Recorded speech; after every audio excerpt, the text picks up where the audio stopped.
Mathia avait raison. Les jours avaient glissé les uns après les autres sur leur peau tel un solvant, chacun soustrayant une fine couche de pigments au tatouage d'Alice et à leurs souvenirs.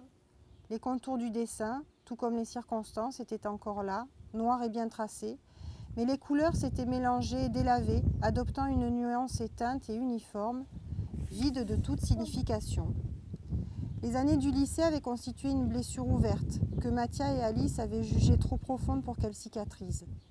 Ils les avaient traversées en apnée, lui refusant le monde, elle se sentant refusée par le monde, et il s'était aperçu que cela ne faisait pas beaucoup de différence.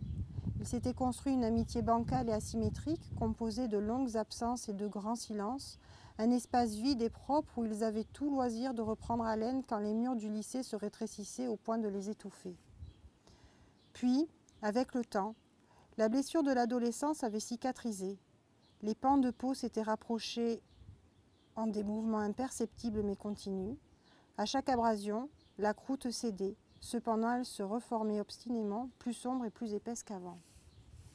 Enfin, une nouvelle couche de peau, lisse et élastique, avait remplacé celle qui manquait. La cicatrice avait blanchi et fini par se confondre avec toutes les autres. Ils étaient maintenant allongés sur le lit d'Alice, tournant chacun la tête dans une direction différente, les jambes repliées d'une manière peu naturelle afin d'éviter tout contact.